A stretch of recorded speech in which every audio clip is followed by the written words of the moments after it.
Blog Talk Radio. The motherfucking saga continues.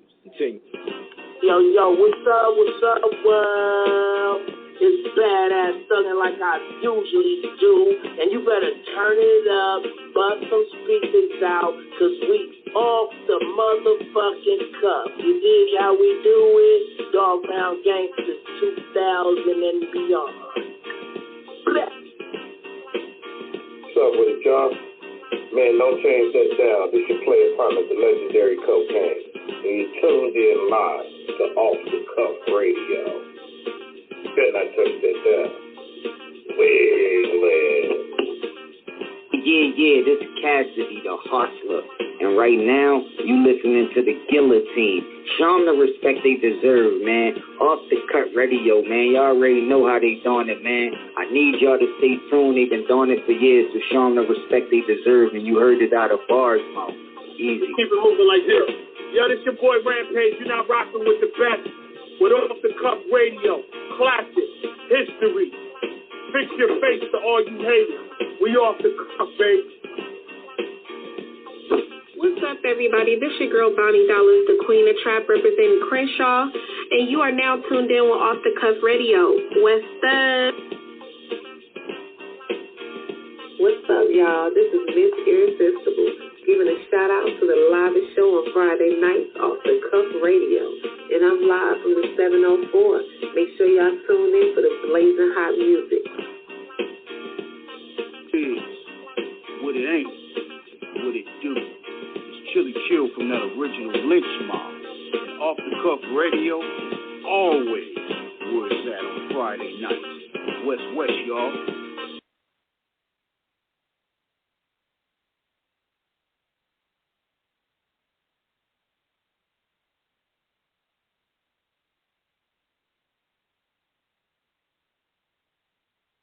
Sorry for the delay, everyone. We are officially on live on the board.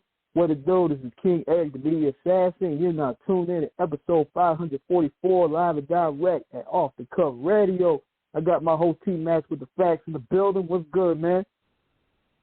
What's going on, man? Look, happy St. Patty's Day to everybody out there. It's all green everything. A fresh Friday on OTC, the freshest frequency of all.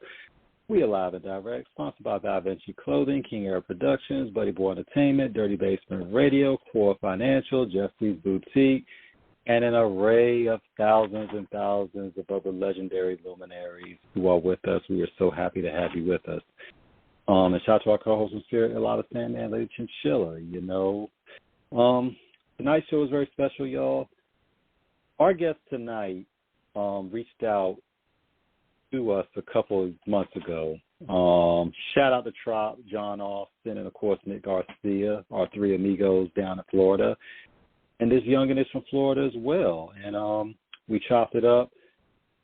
Humble, hardworking, honorable, and definitely full of drive, determination, and dedication to the craft.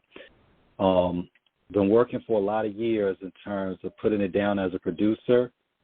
King and myself, you know, once we really got to chop it up with it, we were like, yo, son got to come on the show. And dude's credentials in terms of production are, to say the least, incredible. I mean, he's produced for Kevin Gates, said NBA Youngboy, Lil Boosie, Mr. Fab, and so many others. And we are so honored and privileged to have him on tonight. Ladies and gentlemen, welcome, Luxury Kirb. What it do, man? What's going on, man? Hey, thank you so much, first of all, for having me, and second of all, for that intro. I'm loving it. Thank you, man. Thank you so much. You know, very, very appreciated. We appreciate you, man. It's great to have you on. You know, we made it happen. You know, King and myself, we were just like, we had to coordinate it, but we got it together, man. So, you know, of course, you know, we got it going. Like we always do about this time, Lux, your story is wide and ranging, you know, and definitely incredible in the ascent. We got a couple hours. Let's get it. Tell everybody a little bit about yourself. Perfect. Just to start off, I'm from Miami, Florida. I've been doing music since, you know, a teenager. I started writing music probably, I would say like in 7th grade in middle school as a form of, you know, just like therapy for myself, just as a way to vent and stuff like that. And little by little, I just, you know, I started seeing, you know, what music was and artists like Bow Wow and things like that. And it made it seem more possible. So once I started going to local studios and things like that, I realized there was always a demand for production. And I realized, you know, being a younger artist, it was kind of hard to get in the door the same way someone old, you know, an older person would, being 16 and things like that. But the moment I would say I had production, everyone was like, wait, what? And you made these beats? So, you know, early on, that's what I started focusing on. It was the production, and I started building a team little by little, which I started with a friend named Roger, and we started our company, Supply and Demand Productions. So from there, we ended up signing producers and things like that. But, yeah, that's pretty much how I started out. You know, I realized there was a demand in production, and, you know, rappers, it's a little tougher on them. So, you know, I realized the production side was way more in demand, and I enjoyed it as well. So I started to lean more towards there instead of the artist side of things. Definitely. Who were some of your influences in terms of when you started getting into it and when you started learning about the musical notations, theory, everything that goes into not only the sonics of a beat, but really building it from the bottom up? I would say that there's different parts of what influenced me, because there's certain influences on me. I would say like the DJ Khaled's and the Diddy's that, you know, they actually produce a record and put that masterpiece together. And then, you know, there's others like the Kanye West that actually, you know, they go crazy composing that stuff, and like the Scott Storch, you know, which is, you know, you see him playing the keys and he's amazing at it. So, you know, for different things, I got different inspirations. So, you know, I try to incorporate in what I do. I'll have somebody like Scott Storch that could play the piano, and then I try to be because that's what I enjoy. I try to be like the DJ Khaled, P. Diddy of the situation, and, you know, just get the right player for every part of that chessboard, you know. Let's say whether it's the pianist, the artist, maybe a singer, you know, even if it's a graphic designer, whatever it is, just, you know, really putting it together. Now, you said in terms of recruiting the right people for it, have you worked with Scott Storch? We actually, if I'm correct, early in our career, I've met him several times because Stitches and him had a great relationship. I'm sure they still do. We've met several times, and if I'm correct, we collaborated only on one beat, but it never really, like made it out there or anything. As you may know, you know, in the music industry, you'll make millions of songs. People have, you know, entire albums, hard drives of music, amazing music, and, you know, unfortunately, some of it doesn't make it out. Yeah, shout out, Dr. Dre. Shout out to him with the Detox. We're still waiting on it, Dre. We still want that album. Exactly. So you already know how it is. Yeah. When you started really making noise out there, Lux, because obviously the start for any artist, the main thing is just getting heard, and then once you get heard, it's all about hoping everybody rocks with it, and then when everybody rocks with it, then you're able to really move forward. When did you really, really find out how big you were getting and the chance that you really, really had an opportunity to make this your full-time gig? I would say, like, I always knew I wanted to do it, but when it really hit us, like, we did the Brick in Your Face record, and like from the rip, I knew once Stitches got out there on World Star or anywhere he was able to be seen, I knew he was going to go viral. That was the whole plan of it. That's why I told them we had to put him on World Star. So I knew it was coming, but I would say it really hit me once I seen like the Miami Heat and, you know, Ed Sheeran and, you know, all sorts of like people I would never expect to you know, you expect you know, or you want it, but you don't. Once you're there and you see all these type of people actually rocking with your music, that's when it started hitting me. Once I saw how big Bricking Your Face was and what type of, because it wasn't just one kind of, it even ended up making it on Comedy Central, South Park with the sync placement. So just the range of how many different places that record hit, that's when it really hit me. I was just like, okay, no, it's real. People have heard this all over the world. Man, now, we were remiss, Lux, from the beginning to not mention Stitches in terms of that Brick in Your Face. And that hit around, 2015, 2016. That was 2014. 2014, okay, 2014. Thank you. So, but the record was viral once it hit. So, this was something, when you listen to that, it's that Brick in Your Face. Now what you going to do with it? We were like, okay. It was like, yeah. So take us to the genesis with that, Lux. How did you and Stitches meet, and how did those sessions go that Brick in Your Face would eventually become what it did? Okay, so me and him met through, I had a friend, they ended up passing by, and he came with somebody that they thought I had the studio, and he just told me, he's like, hey, I have a friend that you might want to meet that he does music as well. And it turned out to be Stitches. The next day, coincidentally, Stitches was looking for an engineer. And I went to school for engineering, SAE, but I really engineered just to, that was my plan B. If I couldn't, do my thing producing or as an artist, I knew I had to for sure, I'm going to engineer and I'm going to get paid for it by the hour. So I already knew what I was doing in that sense. So I hit him up. I was like, hey, I saw you were looking for an engineer, so-and-so told me about you, RIP, my friend Xavier. He had brought a friend with him named Chaviano, who he's the one that told me. So I ended up hitting him, and he's like, yo, pull up to the studio the next day. And I ended up going. We ended up meeting, and we set it off. He was showing me the studio, which was Circle House Studios. And if you're from Miami or, a lot of people that even aren't, if you've heard of the studio, it's beautiful, humongous. It's a mansion. State-of-the-art studio. So we ended up meeting. At first, I wasn't really, I was just there to be like an intern of the engineer. I needed to watch the head engineer of Circle House and sponge him so eventually I could just be the engineer for Stitches. So I wasn't really allowed to put much, not because of Stitches, but because of the other people who were in the picture. He had like a manager at the time. So I wasn't really allowed to put any input as far as production or any of that. But little by little, me and Stitches built a relationship outside of the studio, and we were together pretty much every single day. From morning to night, I would take him to the studios. We would do everything together.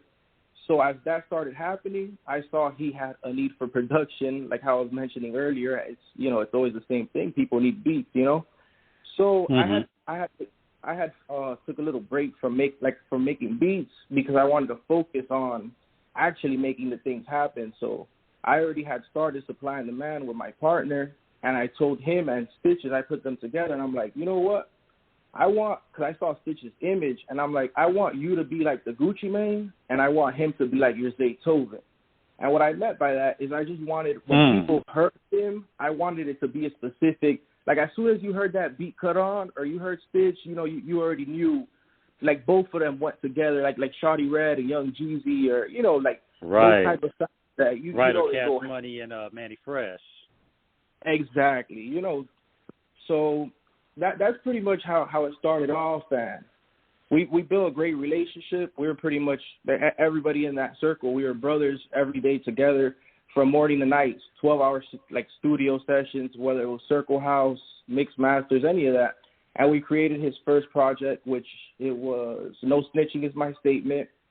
We produced the majority of it. The only other collaborators on it were Scott Storch, 808 Mafia, which was Southside, and there was one other producer. Lex Luger. Okay, there you go. So pretty much we were the only up-and-coming producers, but we produced the majority of it because we were the ones with him every day. I was tracking out. I didn't mix any of it, but I tracked out most of it in Mix Masters and in Circle House.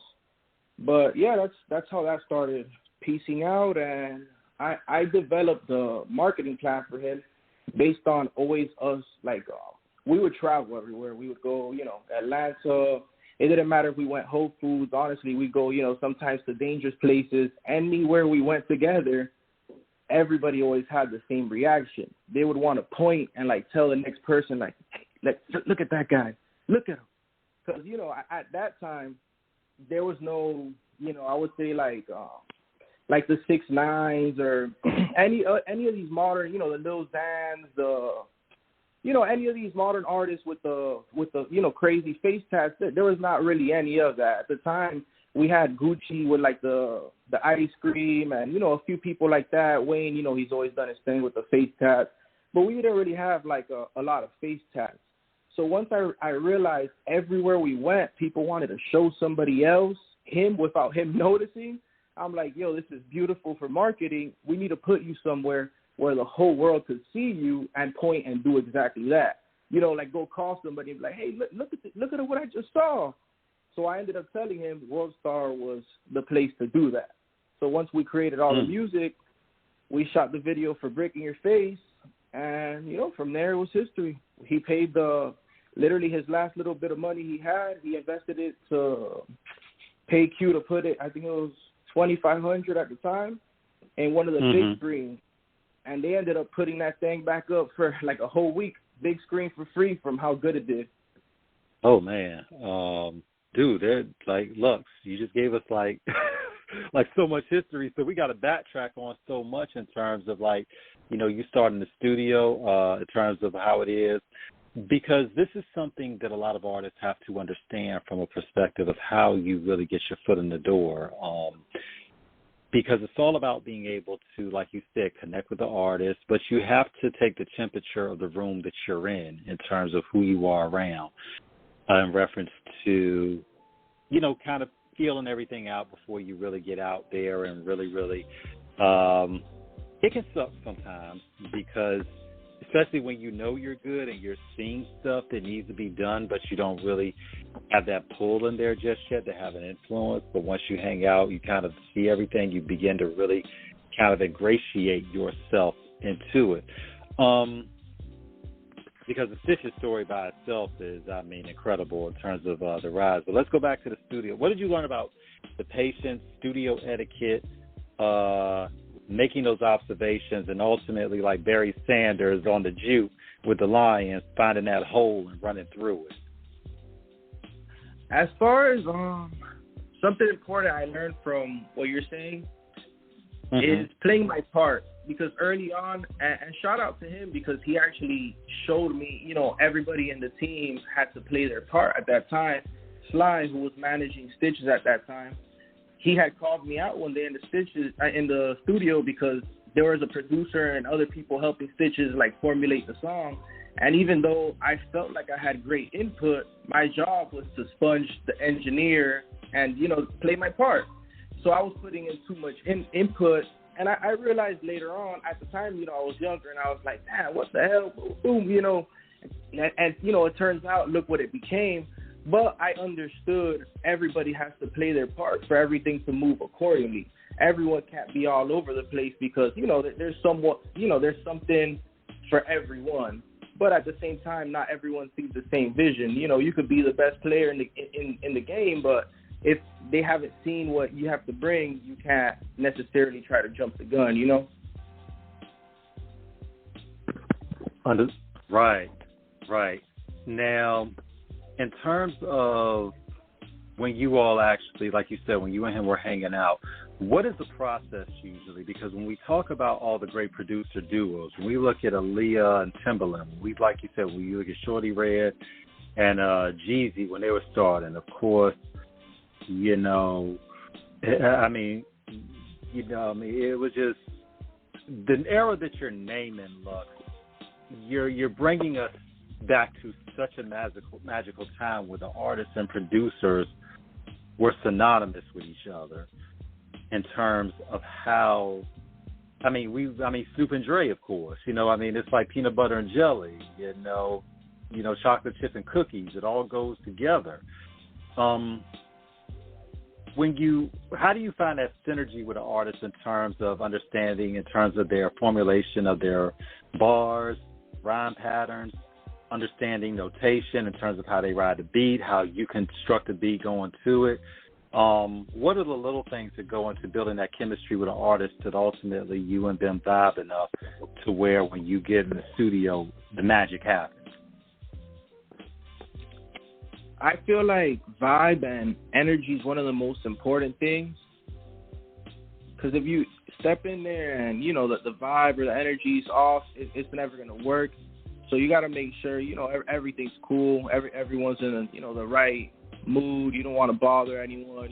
You know, I think that's one of the most important things. Then from there, us personally, we would almost all the music we made with almost everybody we made music with, we would cook up on the spot. So whatever we'd read the room, whatever the vibe was. If for whatever reason somebody was sad that we're working with, you know, we're not going to make a club track. We're going to make something according.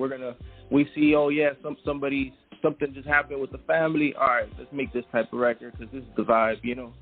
So most of the people we would work with, we spent a lot of time together, or even if not, during that session, we were spending time together. So, like, to me, it would more than anything, I would say the vibe. Because if you go off the vibe, you know what that person, what direction they want to go in. Then from there, it's if they're in the room with us at least, we know, hey, do you like this type of snare? Do you want it faster? This, that, we work with them. Absolutely. What did it go? Absolutely. Now, King and myself, me and my brother, we always talk about these things in terms of marketing and about how some of these artists, they want to look the part, but they don't want to pay the part in terms of getting the music out there. When you talked about World Star at the time, this is going back like 9 years ago. This is like when World Star is kind of like they're budding, and they got a name, but it's like, they're like the outlet back in that day, So it's just, you trying to get on. World Star is like the place to get a video. What was that like in terms of what you all learned along the way about marketing, pushing the song, and riding that momentum? I'm sorry. So the question is like what I learned from in terms of how you promote the song, and how you put your finances properly placing to, get it out there. Well, first, I would say for, like, every single case is going to depend. So, depending on that person's case, you got to develop some sort of plan. Because if the saying, if you fail to plan, then you plan to fail. And I believe in that, like, heavily. So you got to know where you're trying to go. And I for Stitches, for me, it was easy as far as what to do, because since I spent that time with him and I saw the people's reaction, I knew what direction to go. But what I've learned is investing is definitely, if you're not going to make it if you're not investing, that's for sure. But you definitely don't want to invest blindly. We already saw, World Star's the results it would give. At that time, everyone would rush. When you got home, you were jumping on World Star to see what was going on. And then I already knew what it was, so I knew more or less what to do with it. But what I've learned is that every case is completely different, because when that took off, a lot of people were like, damn, if I just throw something on World Star, I'm going to go viral. And I would try to tell them, I'm like, some people would think I was negative, but I would tell them every case is different. If you're not, if the song isn't something to go viral and you don't look different enough to go viral, you might just waste your money. So you got to develop maybe a different marketing plan, So that's something I've definitely learned, that for everyone, every case is going to be different, and you definitely need a plan. Yeah.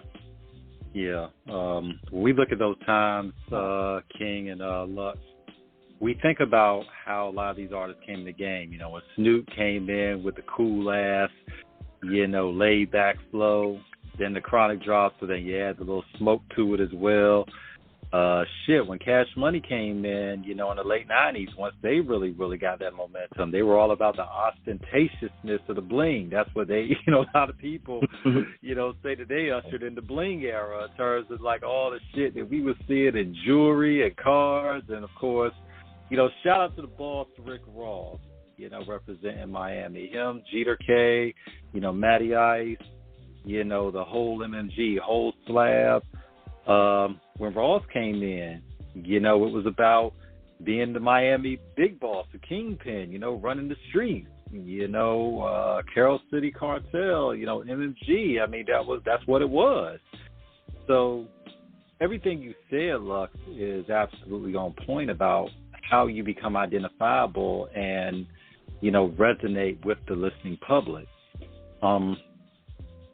So when the song blows, and it's like, what's it like in terms of doing the tours and navigating through, because we got to keep it real and off the cuff.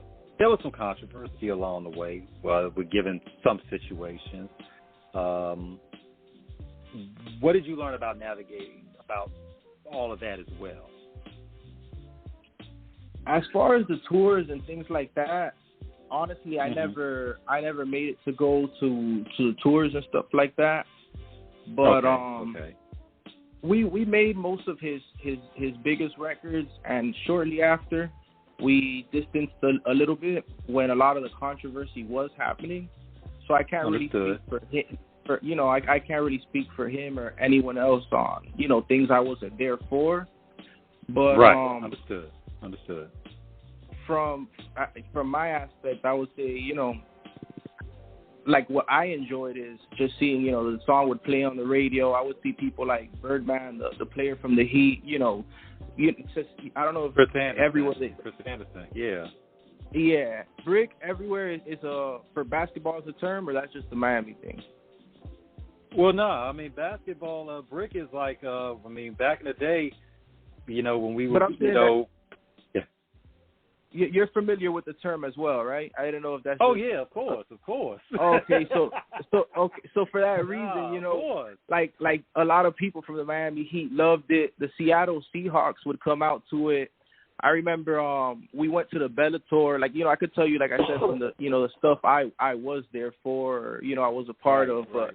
We went to he performed. I forgot who was fighting. It was Tito Ortiz versus somebody else at the Bellator, and Stitches performed, bringing them out. We were there literally right on the floor, right next to, we could have damn near touched the ring and stuff like that. So besides that, the South Park placement, which I was the one that negotiated that, I grew up watching South Park, laughing to it as a kid. So, certain things like and Trey Stone, yeah. Yeah, man. No, they're definitely dope, man. They put Brick in Your Face on there, so yeah. They're definitely dope for that one. So, but yeah, I could speak on a decent amount of dope stuff that we were part of. Even seeing Ed Sheeran really loving the song, Wiz Khalifa saying that he loved the record. The record did all sorts of stuff that blew my mind away. I mean, Ed Sheeran and Wiz Khalifa, two legends in the game. Shout out to Ed especially. A lot of heads be hating on Ed, but Ed is talented. That dude has got some soul in him. To have the accolades, the applause, the acknowledgement from our players in the music industry in Hollywood, to make South Park, is pretty much damn near equivalent of making The Simpsons. Once you get in that, like you're in the whip. You're in the whip once you get on South Park. With the reach that show has. What was it like when Matt and Trey came to you about the placement for that? Well, they didn't come to us directly.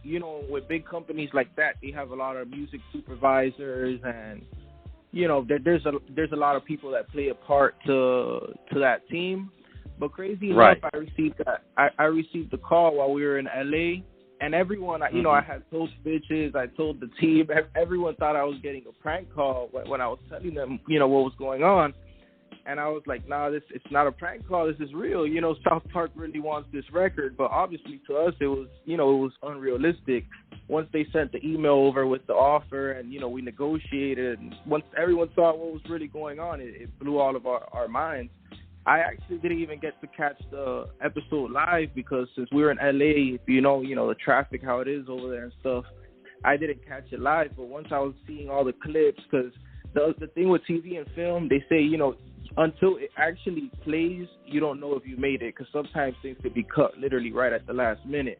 So I wasn't happy. True.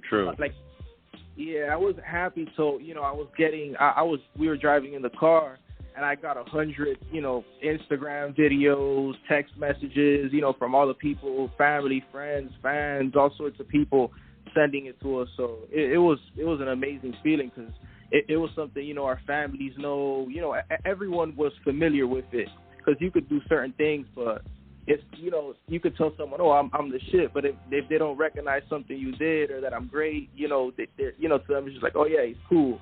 But once you do something your family or other people are familiar with, it'll actually make them proud. So it was a beautiful thing, you know. Perfect segue. The business aspect of it, Lux. Publishing, everything, because all this stuff plays a role in terms of getting it in TV shows, movies, commercials.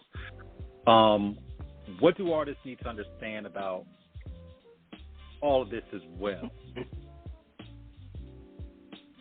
Well, the most important thing I would say is either owning your music or making sure whoever's owning it, which would be, you know, obviously the label you're signed to or whoever's in charge of controlling your music or anything in that nature.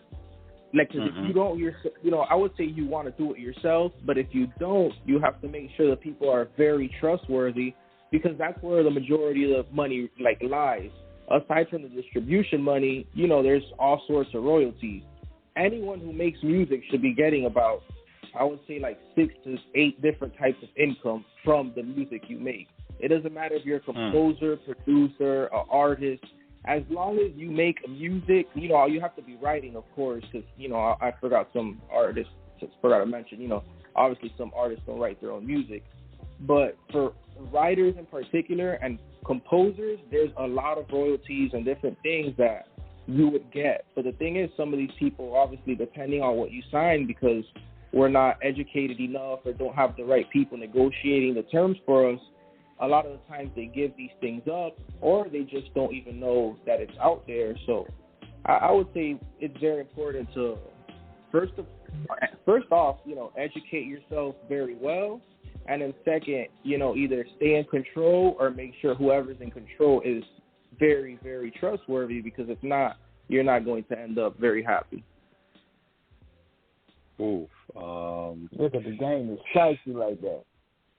Yes, it is. Oh, yeah. You know what? I mean, sorry for being late, man. I had to take care of some things before coming on, but I think you good. We will have a producer on, because this is another question I want to shoot at you, and I want you to also talk about the importance of what happens behind the scenes of collaboration, because people have the assumption that just because you collab with somebody, they best friends, they chums, but at the same time, the paperwork got to be done.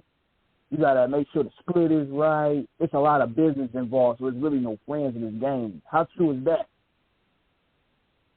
Oh, it's true to the T. Like, the other day I was talking to somebody that I'm doing their publishing administration, and they're like, no, the person's family. And I said, it could be your mother. I would tell you, get her to sign the paper. I don't care if it's your mother, your dad, your kids. When it's money, and especially when it's a lot of money, things get funny. And the thing is, every person reacts to money differently. And then everyone has a different perspective. So you might think you're entitled to more than you really are, or I might think I'm entitled to more than I really am. So if there's not a paper or some agreement, once the money comes in, you might say, nah, we're not 50-50 anymore. I did more. I was thinking more than you were. And, that's why you see so many disputes and things like that so often, because a lot of the times things aren't even, discussed the right way. I see videos going viral of producers saying, oh, no, if you talk about the business beforehand, don't even step in the studio with me, which I think that's backwards, because that's how the disputes happen. We need to talk about it first, so when the money comes in, we're not even arguing. We're just splitting it how we said. Man, both of y'all speak facts. I mean, look, even rest in peace Whitney Houston and her father. You know, they got into some money disputes about it in terms of where he sued her. You know what I'm saying? About some stuff. I mean, look at Birdman and Lil Wayne. You know, with that situation, Juvenile said it first.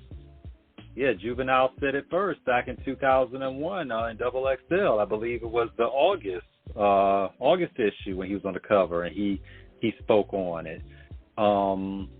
Even with Jeezy and Kinky B, disclaimer, we're speaking on all of this stuff because all this stuff is documented in terms of what happened. So we're not just blowing smoke out of our asses, just talking recklessly. These are all documented litigation issues between individuals. I mean, you know, and Jeezy and when Kinky, when they went to court behind it, you know, Jeezy won his case because for all the things that were going on with him and Kink, you know, they never had any documentation because Kink was trying to sue him for $5 million in terms of, you know, restitution for all the stuff that was going on when they first started. And then, of course, after Jeezy hit with his major deal. And, you know, obviously, like you, King, Luxury, like you said, the money gets funny because there is always the question of contribution. And when there's contributions, you got motherfucker just watching, and then he thinks he put in somehow because he rolled the weed up. Yep. You know, some people play for ad-libs. I gave you the ad-lib. Yeah, you know, so like you said, but that's how you keep the business respectable and reputable because the terms and conditions need to be discussed before the actual process is put in play. You know, this is, even if it's an upfront money, you know, I'm paying you up front, this is how much it is. You may get some on the back end, you may not. Obviously, we're not lawyers.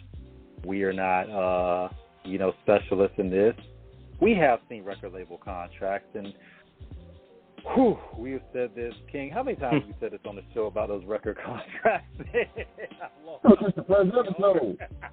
Man, I'm telling you, like, they be thinking like it's like a notepad of like 5 pages. Like, even if it is 5 pages, you gotta like decode all this lawyer language. And people, jargon, a lot of times, how they get screwed, and how they feel like people get screwed, they're so impatient to get on. They're like, man, look, rent due next month. I ain't got no money. Where I sign? You know what I'm saying?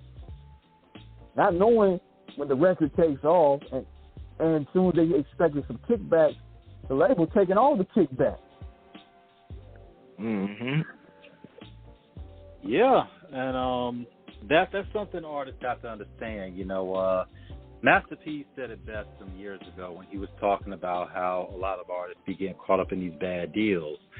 And he was saying if you've been broke for 20 years, you know, what's going to be the difference being broke another year? It ain't going to change nothing. Because he was talking about how a lot of these artists are in a rush to sign these deals. And he's like, you know, a lot of these guys get caught up because they sign the first thing that's put in front of them. And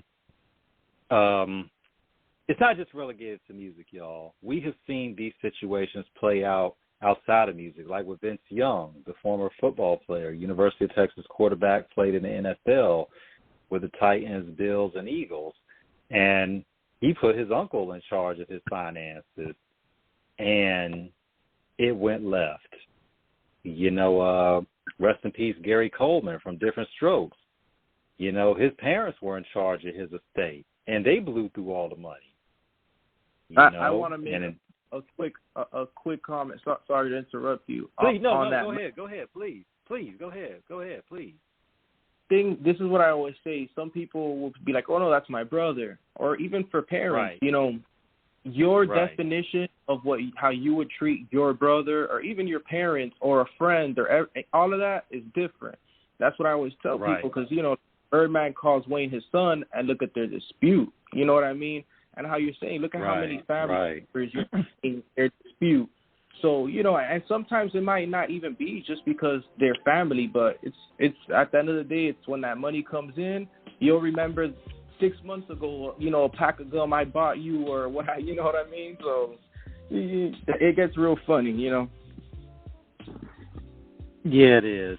And that's something when the money comes in, you know, people, there's a lot of, in the illustrious history of Off the Cuff, we've been blessed to do this. We've talked to so many people about how this game plays out in terms of celebrity, finance, maintaining both. And when you get into this, the biggest thing everybody has to understand is this. The entertainment industry can be profitable, but it is not profitable for everyone. And that is the biggest illusion people have coming into this. Everybody thinks they're going to get rich off of this, and that's not the case. You know, we don't dig in anybody's pocket in terms of asking them what they made, this, that, and the other. We won't dig in your pockets much. You know, we're not going to do that. We will just ask in terms of making sure were you fairly compensated for what the arrangements were in your situation of when you start negotiation, because this is when the song starts trending. Once you start getting it into the shows, when YouTube, tell us what you learned about what you said earlier, Luxury, about the multiple streams of income, and you should have at least 8. When Brick in Your Face started to really roll, and then you got the South Park placement, what were those publishing checks like in terms of it? And also, too, if you could, tell us about how many YouTube plays have to get played on a video before it actually starts yielding residual income. Okay, so as far as residual income, I would say once you're in the 100,000, you should probably start seeing, you know, some checks. But really, you have to have consistent plays because, you know, you get paid per play. So, you know, if you just get 100,000 plays and it stops, then that's when your money would stop. So it really has to keep on coming in, and obviously having different, you know, Apple Music, Tidal, the different ones, like having multiple, you know, it helps. And all of them pay different rates. Tidal is the one that pays the best rate. What were the other questions? I'm sorry. As far as about the incomes that so as far as South Park, I'll disclose what they paid us. So it was a beautiful $15,000. I thought it was nice for the sync placement. Okay. Obviously, you know, they didn't, you know, the rights are still ours. We make the royalties from the song every 3 months. Okay, you know, that was my next question. Mm-hmm. Yep, that's one of the streams of income that I was talking about. Every 3 months, we see, you know, a check for royalties from South Park being played on Hulu, you know, wherever it's played, you know, on any type of network. We'll see it on, whether it's like, it'll say like, you know, cable television, Hulu, different things like that, and we'll see it on our royalty statement. Then as far as getting it placed on South Park, they gave us $15,000. So for anything you get placed that's, you know, a composition with a master side of it, well, I think for any work, it's gonna be both sides. But in our case in particular, they were paying us $7,500 for the work side, which that's the underlying composition, which that would be what we composed, which, you know, the musical notes and that type of stuff, the composition, and Stitch's lyrics, what he had written.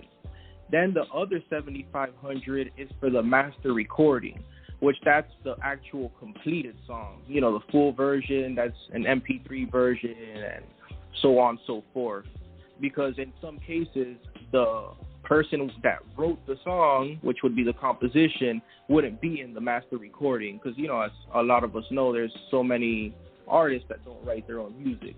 So when a song has to be cleared, everybody that is part of that song has to be compensated. Whether you were just the artist on the master recording side, it would be you and whoever, you know, well, for the artist to get compensated, it would be whoever owns the master, which if the artist is independent, they would own it themselves. If they're with a record label, then the label would be handling all of that and then, you know, paying the artist whatever's agreed.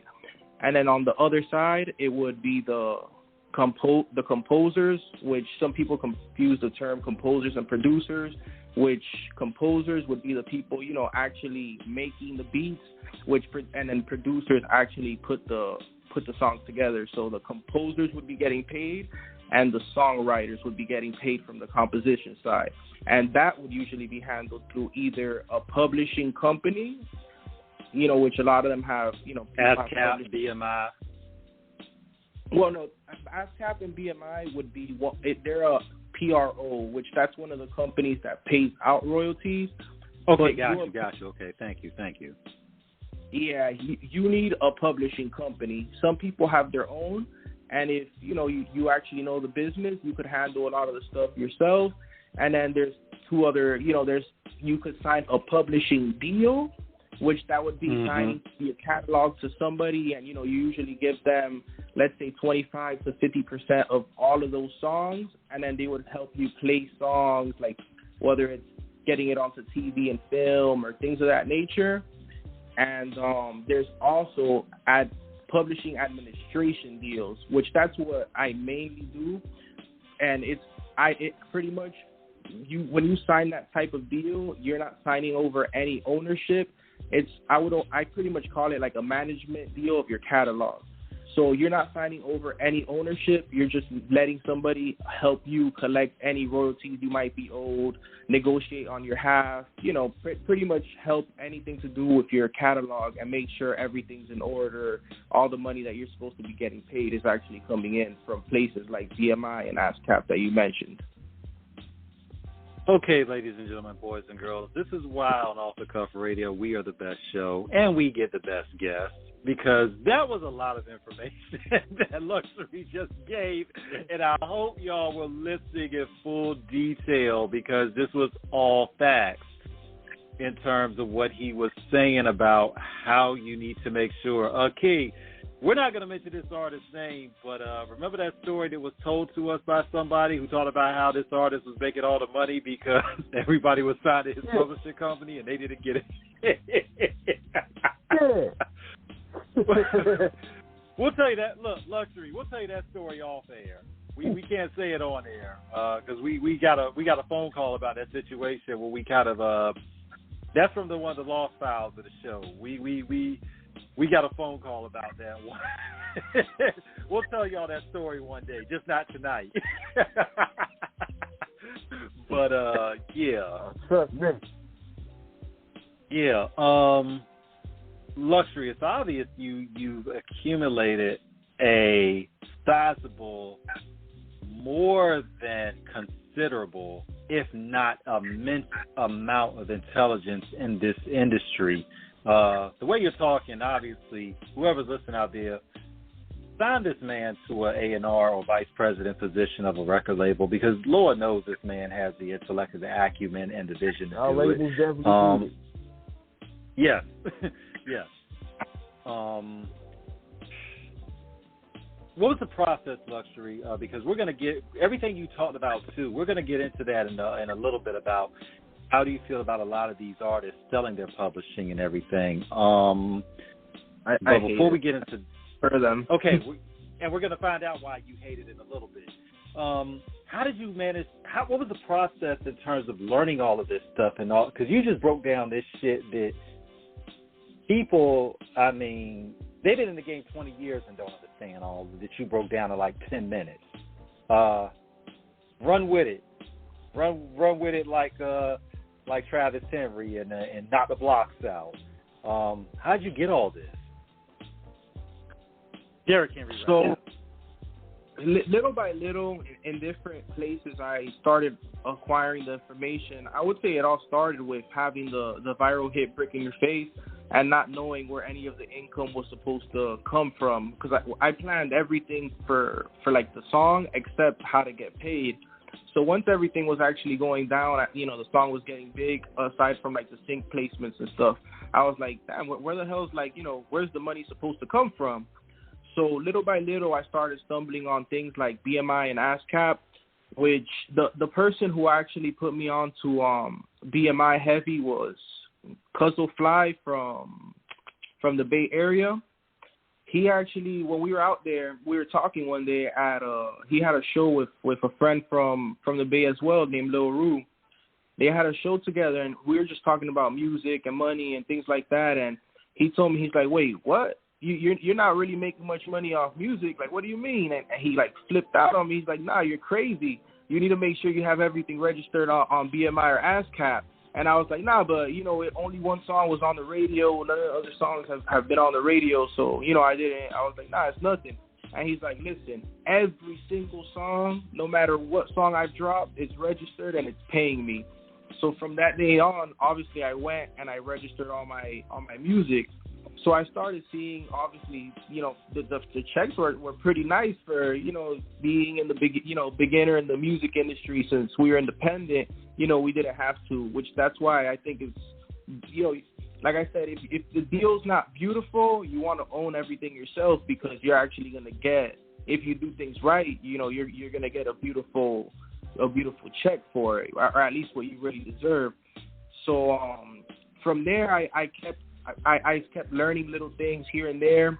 And crazy enough, this is why I always tell everyone you have to be humble and respect everyone. I had a contractor working at my house, which he didn't even, he was a Hispanic contractor. He barely knew English or anything, and he was telling me that he might know somebody that could help me, that he was a teacher at the University of Miami. And I was like, oh, I don't know if, he's going to be into what I'm into, because, I'm into, like, hip-hop and rap. This guy's a teacher. But I'm the type of person that, I don't care who it is or what it is. I'm going to meet them and I'm going to respect them. And, I'm just that type of person. So I went to meet the man, and he was the first person to speak to me about the word publishing. I had never really, they had offered us a deal, which was horrendous. We won't even speak on that. But besides, that deal, I had never even seen the word publishing. And he was telling me, he's like, you have to have a publishing company, because if you don't have a publishing company, then somebody else is going to charge you and try to take your whole catalog to collect the money for you, which that's, what happens to the majority of artists. Instead of signing a publishing administration deal, they sign a publishing deal and don't get the benefits of what they're supposed to, and end up signing over half of their catalog. But so long story short, when I spoke to that man, he told me I had to have a publishing company. And I still was confused, because with BMI, you don't need the publishing company to collect 100% of your royalties, at least from performance royalties. When with ASCAP, you do. So I was like, I don't think he knows what he's talking about. But I made the publishing company anyways. I listened to him. And fast forward to later on, I started learning about other companies that pay out mechanicals, and, like the Harry Fox Agency, for example. And they told me, they were like, oh, no, to collect royalties from us, you have to have a publishing company, and you have had to have a major release, let's say from a major record label or something in that nature. But luckily for us, we had released Brick in Your Face, so that's what, that was our major release, which, if I didn't have the publishing company made how he had told me, I wouldn't be able to collect those royalties, and I would have had to do what he told me, which was, signing my catalog to somebody, or if I got lucky, finding an administrator. But in those times, it was a lot more rare for someone to just administer it. They wanted to, they wanted your publishing. Wow, man. This is the type of thing, luxury, that artists need to understand. We have seen too many horror stories of how a lot of these artists, they have a hit song. I mean, we look at what happened with TLC and how they had talked about in the documentary Behind the Music on VH1 years ago, how they were millionaires for 5 minutes, but they didn't understand the deal they were signing in terms of how the publishing and the royalties were, and then Pebbles got everything. This is how Prince, when he was going through his issues with Warner Brothers many years ago, this is how Prince was able to maintain his career, because Prince was self-contained. He wrote, produced, composed, performed. He was, even when we look at R. Kelly, separate from the situations that he was in. But we found out even in the end with R. Kelly that he didn't even own his music. And, and Prince, was fighting to own his, but Prince was able to still make money because all he did was just, even though Warner Brothers owned his name, he just changed it to a symbol, and he was still making music, and he was still getting paid off of it. So he had the money that he could fight those lawyers, that Warner Brothers had, because he could pay his own lawyers, like, yo, run me my money. Like, this is, and y'all not, oh, yeah, and by the way, I got this slave on my cheek because you all ain't going to be owning my name like that. It's deep. Luxury, this is deep. Even going down to the trademarking of your name, while we're on that. Oh, man, we got so many jewels with this so far. What's the process in terms of making sure that your name is trademarked properly as well? Well, you definitely want to get a trademark. Like, there's specific lawyers for everything. So for anything you do, you want to have that specific type of lawyer. Don't use, the ticket lawyer for, something else. So you want to make sure you get a certified or a well-known lawyer in that department, and you would get a trademark lawyer, and they'll walk you through the they'll obviously you'll have to pay them, and they'll help you, trademark whatever it is, whether it's your name or a slogan or anything of that nature. But I would say that's very important, because right now I could trademark your name, and if you don't have it, let's say you're famous, now, anything you do, you either have to change your name or I'm going to be getting paid off of it. And sadly, it doesn't really matter.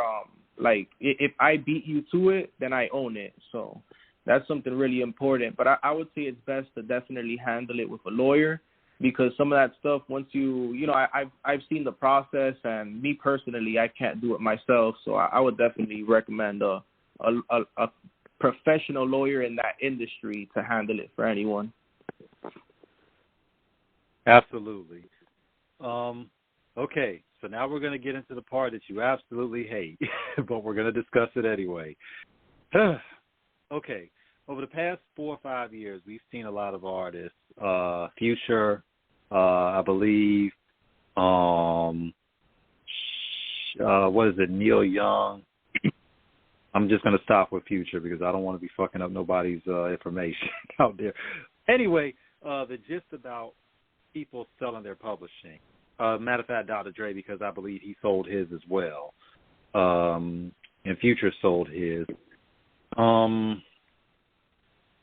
This is a controversial position, because some people will say you get a lump sum and you get to cash out on it. You get buku dollars, you're making crazy bank off of it, and as a result, you're set for life. And some people are saying, why would you work all these years to accumulate something that is your baby that you birthed, and now you're going to basically give it over to somebody else and let them do whatever they're going to do with it. Luxury, you are a creative spirit in the most comprehensive and complete fashion. So we know that you being an artist, your work is very personal to you. The floor is yours. Run with it. Go. Okay, so I believe in, just like in anything, every case is going to vary, because I believe somebody like, let's say, QCP, getting that cash, yes, he's going to flip the shit out of it. And let's say whatever those royalties we're going to give him, in the next 50 years, he's probably going to make it in the next couple of years, because, he's a very well, he's a great businessman. You know what I mean? So somebody quality like control, that. Y'all. Quality control, y'all, Yeah. For when y'all, if y'all not picking up on the acronym, with Coach P and Coach K, yeah. Exactly. So with them, I would say, that's a special case scenario. But with the average person that, let's say you're not the best with flipping money or crazy with like businesses, and, if music is your main income and you're not constantly investing into different things, then I think sometimes it may not be as beneficial as people may think, because they get happy, obviously, when you get the lump sum. But if you're not investing it into something else, then you just give up one of your investments. So one of the biggest problems, I believe, with people selling their catalogs is just that I would say about 90% of them aren't even collecting the full income from their catalog. So I would love to buy the catalog from Justin Bieber or any of these guys, seeing that, like, you know, if I see you're not collecting all your money, I'm going to buy it in a heartbeat. You know what I mean? Like, of course, that's the steal. You're already, you know, I'm buying what's going to be for the future on top of everything that's already staying on the table that you didn't realize you were leaving. So I would say I feel like one of the biggest problems is just education. I feel like if a lot of them knew and saw all the money they're actually leaving on the table from the publishing side, because, you know, as a creative, you don't have the time to sit there learning. You know, you just kind of got to trust everybody that's around you, unless you really make the time for it and read books or, you know, however, find your way to learn the knowledge. So I think the lack of knowledge is probably 90% of the problem. And then the other 10%, or, you know, let's say 20%, I would just say it's one of those things when people hear, oh, you know, I'm going to give you $1 million or $100 million, and they will, you know, off rip, you think I'm set for life. And it's like the lottery people, you know, you hear every person that wins the lottery ends up, you know, even worse than they started. So I would say my music is going to be to my great-grandchildren's, you know, so far down the line, because it's an investment for life. I'm not, you know, we're not giving that up. There's no purpose to do it, because at least since I know how to, you know, collect every single part that's due. And that's important. That's something and we once again only say this because it did happen years ago with everybody. You know, we're older, we're showing our age. It's okay. That story years ago with the DOC and with Eazy-E, and how Eazy-E from NWA basically, you know, because for those who know the history, of course, DOC wrote a lot of that stuff for them. And Eazy gave him a gold watch and a gold chain, and that was the payment for all of DOC's publishing. Exactly. And that was over 35 years ago, and we are still like, wow. I mean, that's one of those. Yeah, that's one of those infamous stories that happened, and we were like, whoa. So it's. Yeah, man. I mean, but you got to stay on top of your business in terms of making sure that the finances are there and, you know, holding on to it. When you look at it, when you look at the hustle now with a lot of artists and how they're going for the independent hustle as opposed to a lot of signing with labels, even though some are looking to get on with labels luxury. What is your views on chasing the record deal as it was? You know, I'm 45, my brother's 40. We came up in that time of watching artists, knowing what it meant to actually get a label deal. Well, a record deal, because a label deal back then was like very few and far between in terms of an artist having their own label to work under a label. But we're just talking about the process of even getting signed to a label to actually put out music, and it was an arduous process. And now a lot of these artists out here are doing it themselves. You came through that independent circuit of watching a lot of this. What is the difference between getting on with a major and then being able to do it yourself? So, I would say for every single person, it's going to vary for this as well, just because every person has a different level of drive. So for an independent, you're definitely going to need a lot more drive yourself. Or you're definitely going to need a very strong team around you, because you're not going to have that major backing. But on the other note of it, like the good side, you own everything. You have your creative control. You could make a lot more decisions. The way that we cleared that South Park placement, for whatever reason, if let's say the label owned it or somebody else owns it, they could say no, just because they're mad at us that day and not clear it, and we can't make that money. So I think, being independent is it's harder work, but there's a lot of, benefits to it. On the other hand, being with the majors, to me, if you wanted to be with the majors, first of all, I would think you want to build yourself up first, so you're not just coming to them, empty-handed and get the worst thing possible you can get. But, the benefits of it is you could get money, pretty much lent to you for it. But, there's a lot of negatives, like you're not going to own the music. Some artists don't have as much drive or things of that nature, so that's a good situation for them. At the end of the day, it's business. So if it makes sense for you and it's building your brand or things like that, then it might make sense. But me personally, I've always done everything independently. All I've ever had was a management deal for a short period, and our manager himself will tell you he never really did anything for us as far as getting placements or anything like that. He just gave us great advice. But I would say the independent ways is the way to go. You see people like Mozzie, and I think the problem comes in where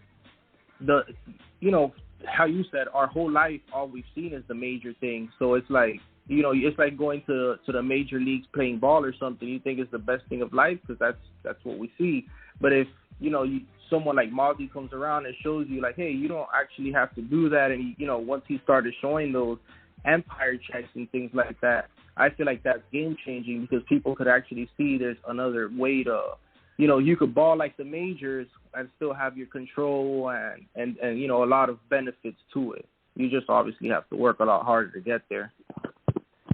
And one thing about it too, Luxury, when we think about the independent hustle,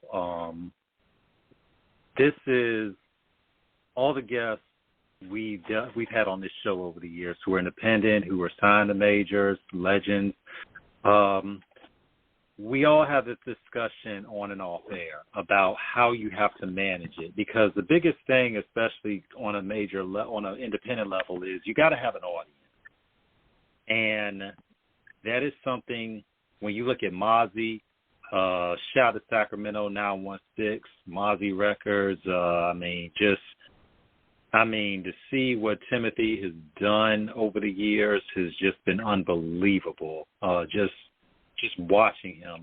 Now he's signed with CMG, shout out to Yo Gotti and all them, Big Jook. It can happen. When we look at, shout out Boo Rossini, One Life, One Love Records down in Mississippi. When you look at Cormega, what he did with Legal Hustle Records, the independent game is great if you, and G Perico, Enterprise, how they have all found their niche in the streets to where they really, really, really, really have a following. And we come from the independents, so we really, really can resonate and understand and respect it, because King and myself, that's what we do with this show. But we also tell everybody it took a long time for us to really get to where we're at today. And we tell artists, you got to put in that work. And don't lie to yourself about where you're at with it. A lot of artists say, well, yeah, I got my city on lock. Well, you might, depending on where you're at, because some scenes are bigger than others. But the real test is when your music gets out of your city and people in other places recognize who you are. That's when you know you really got something moving. This ain't for the weak, because you're going to have a lot of sleepless nights pushing, like you said, Luxury, pushing your product, working hard, wondering who it's going to connect with and everything. I know I'm being a little bit long-winded with it, but it's like, yes, this is something that a lot of independent artists have to understand. We see a lot of artists who think that they are, really like that until they find out that they really don't have that pull out there like they thought they did. And then you got a lot of artists who are working hard and they're just trying to find one new fan every day, and we tell them, like, if your shit is good, good dope sells itself. when Breaking Your Face blows in terms of like a wave of that movement, what does that do for you, Luxury, in terms of when you start getting those calls from like, okay, we need some of that dope on our tracks. We want you to work with us. So what was it like once you started getting those calls from other people? It was actually it was humbling. You know, it was an amazing feeling to see people wanted that specific sound. And honestly, we actually would feel the love more when we were out of town. That's what really would blow my mind, because you know, and back here home in Miami, to some people, yeah, you know, it's crazy, but it's more regular. But I'll go to places out of town, and you know, they're like treat me like if I'm a celebrity producer, and you know, I'm just a regular guy to me, you know. So that's really when how it hit me, like going to other places and things like that. And seeing people, you know, they were crazy about it, and they, you know, they'll want to give us free stuff of whatever they had just because you know, oh, I'm a fan or this, that, and you know, they were trying to give us all sorts of, you know, let's say if it was gear or clothes or anything, you know, whatever product that they had, they were trying to give it us just because we produced that record. So it was an amazing experience. And that's what I mean, Luxury, behind what it. In terms of once you actually are able to get it outside the area. Once again, I reiterate, when people really, really, really know about your music outside, that's when you really kick the door down. Now, Miami is already a hotbed. The history you all have is incredible. 2 Live Crew, you know, Slip and Slide Records, you know, Trick Daddy, you know, Florida in general. I mean, DJ Jam Pony, you know, Magic Mike, you know, Kid Money Splat Pack, you know, between Miami and between Florida and Atlanta, what they were doing. 69 Boys, shout out, you know, Thrill the Player. You know, what you all have done collectively in Florida has just been incredible. And we know about you all outside we know about you all, you know, and people know about all of y'all outside of Florida, but you got a lot of artists that don't necessarily ever make it outside of their hometown.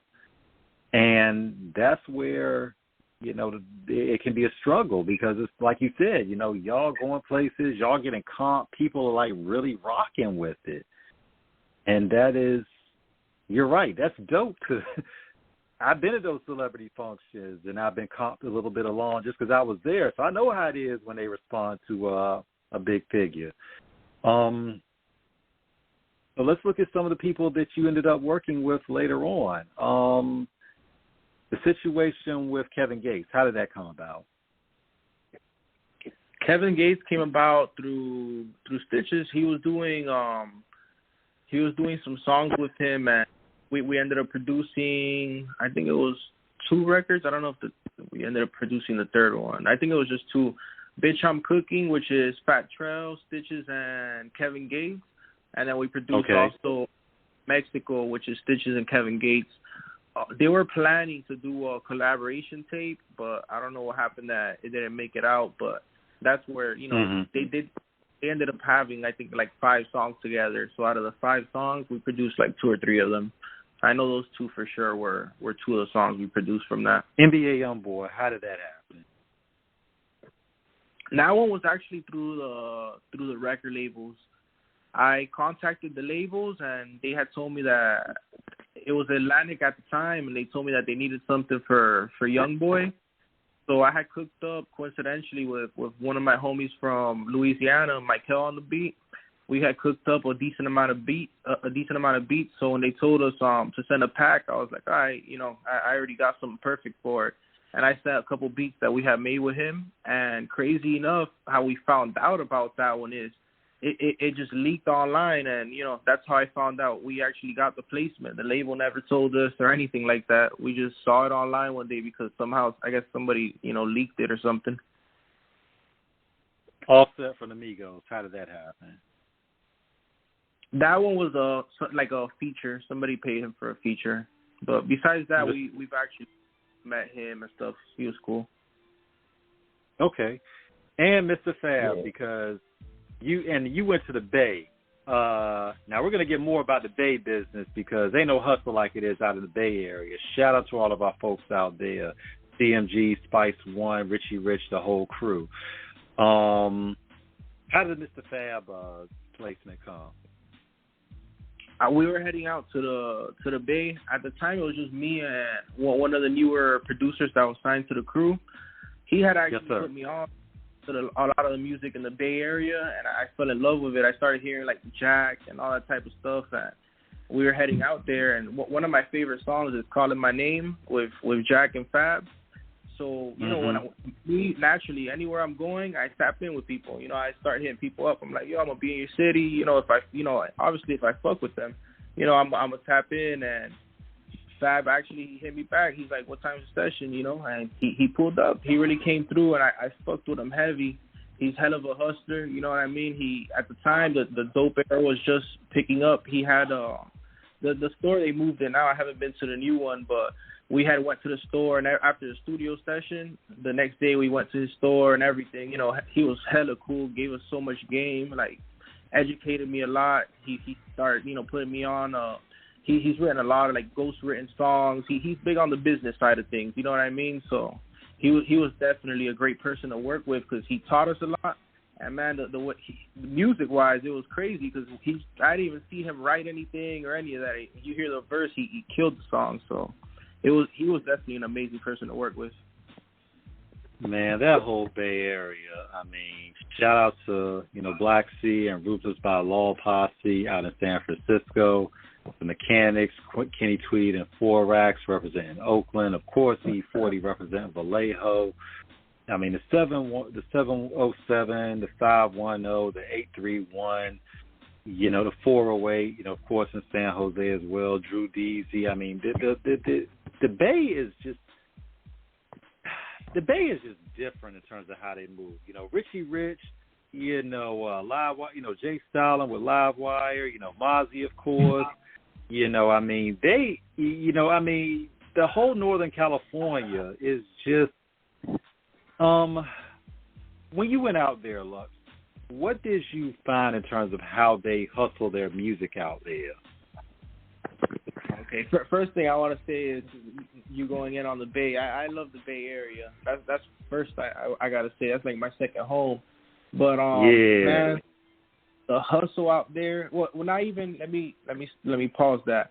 The independent hustle out there. Big on the word independent. That right.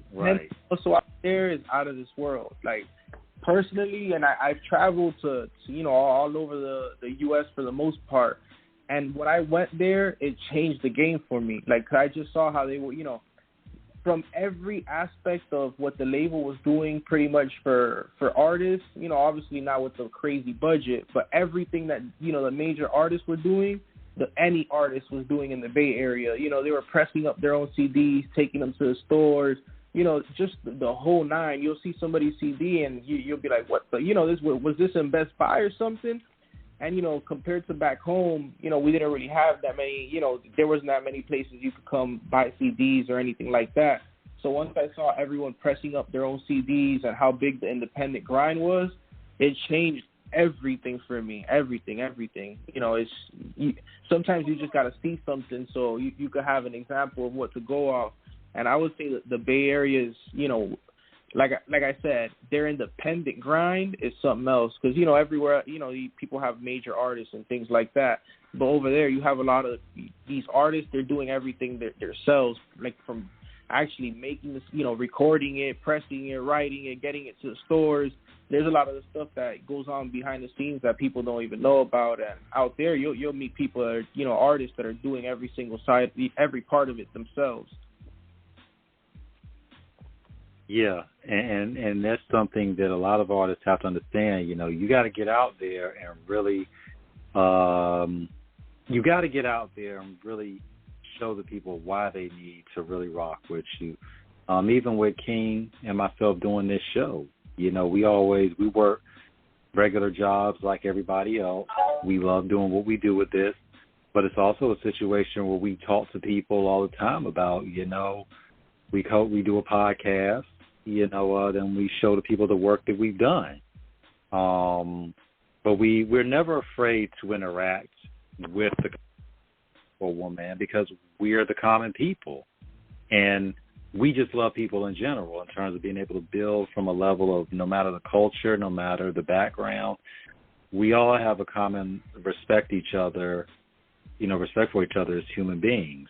We always try to let people know that we're accessible, with this show, between, his page, with King Air Productions and Off the Cuff Radio and my page, T-Max and DA. For those listening out there, we were accessible. I keep my page private to keep the bots off of it, but my DM is open. I read messages. It's like he reads his. So we always are going to be, we're always hustling, like Rose said, just trying to get out there and meet people. When you think about that you've had luxury and you're still having it, getting those calls, what is usually the negotiation process when these people get in touch with you and, they say, okay, we need this, and how the numbers, how those numbers begin to become, how the math starts to math? So first off, it depends who it is and the size, if it's a smaller film or something like that. A lot of the times they'll disclose more or less, their budget, let's say on the entire film and stuff like that, or like the TV show. So they'll let us know already ahead of time, like, hey, this is our budget, or more or less. Mm-hmm. And we charge them accordingly, depending the song. Whoever's on the song, we all talk as a team or as a whole, and we make sure everyone agrees on what it is, and we charge the people accordingly. Like with South Park, for example, we started at a price, like we started at a number. We were like, nah, we're not comfortable with that. We feel like we wanted a little more, and just like right. That with the company and the size of what the actual placement is or what they're trying to purchase. Every case is different, so you just got to read it by what you feel about it. And also sometimes it's let's say the exposure is good enough and it makes sense for you to say, hey, I'd rather go this way with it, or not take so much, like the Super Bowl, how they're saying some of them did it for free, but they got some crazy exposure that it's worth more than the money they would have gotten paid. So we just measure every situation by who it is, what it is, and how we feel about it, and all those type of things. Yeah. Yeah. I think also too. I think also I want to say too is people gotta understand how to separate business from homeboy business, because see, I think that's what a lot of people get caught is the homeboy business. You know what I'm saying? Oh, okay, so you're saying as far as like selling the beats then, right? Not on the TV and film side? On everything. Yeah, like on everything, like homeboy business done on like when it comes to selling beats, selling verses, doing videos. And then when the kickback come in and now the business part takes place, now they're looking at it like, oh, you my man, or you snaking me, or you owe me this. That's where you start seeing the fallout. I'm thinking that's where people not only lose friendships and you see a lot of groups break up with this, but they're not understanding that it's a business at the end of the day. We're supposed to get paid. Exactly. No, you're not lying. For sure, the business is an important part of it, and sometimes, it could happen to the best. You think, no, this is my best friend, or this is my brother, or this is whoever it is. And just that's what I was saying earlier with the whole situation with the family and all that.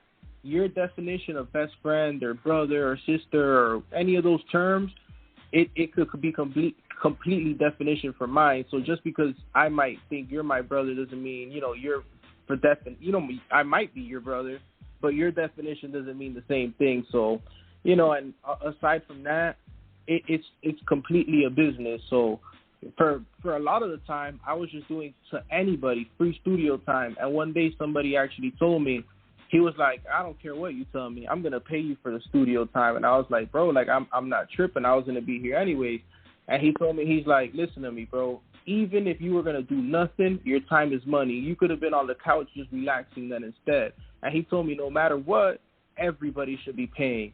And it opened my eyes. It was like, just because they're your homeboy or whoever it is, if not, they're going to pay the next person. So, the business has to be right. If not, things will definitely get funny later. Yeah, you got to set precedence with it, y'all, because there's nothing wrong with, if there's a close relationship. We know how things work in terms of, favors, in terms of the money. Sometimes, you may do it for free. Sometimes you may get, depending on the relationship somebody has, they may get a cut rate. Like Jay-Z says that, nobody has ever paid him to do a verse, and some people say he capping. I believe Sean when he says it. I think because Jay's thing is, Jay pretty much from when he came in the game in earnest in 96 and really became a superstar in 98 after Hard Knock Life, Jay became a brand. So even at that point, going back 25 years, Jay was in a position where, he didn't really have to work unless he wanted to. So, if he wasn't going to get on the songs unless he felt it, and so I believe him when he says nobody pays him for a verse, because the thing is, if he rock with you, he knows what he's bringing to you, and you know what type of jump you're going to have, just like with the Super Bowl. With Rihanna, doing it, and all, because the NFL Super Bowl, that's the biggest sporting event broadcast on TV. So when these artists get on there, I mean, they said Rihanna's shit jumped like fucking 800% in her streams. And I think her cosmetic and her lingerie line went fucking like 1,000% of streams sold after, because when you get in certain circles, y'all, in a celebrity venue, your celebrity is magnified. We just got to keep it a buck on that. When you're in a certain place where you can be viewed, it exponentially increases for the exposure you get in terms of whatever product you're pushing along with it. So finances are part of the business, but I also tell people in the business, don't always look for the money, look for the opportunity, because some opportunities are worth more than money. You can have $1 billion, and that's not going to buy you an opportunity in terms of what you may get if you're doing something in a particular situation. Some people get caught up in the greed with it, and never should you get greedy. Always look for being justly compensated. Justly compensated and greed are two different things, everybody. Know the difference. Know the difference, because some people don't. Some people don't. Well, see, I agree there because I agree because when we're doing, like, in the meantime of recording Brick in Your Face and all of that music, obviously there was no money to be compensated with. We were a team and starting everything out. So if I would have tried to go for the money, I would have lost the most beautiful opportunity of my career, So sometimes I think believing is one of the most, like how you said, not every situation has to be about the cash, because if you believe or you know what's being brought to the table or what something could turn into, it's worth a lot more than, it has a lot more value than the actual cash you would have made during that period.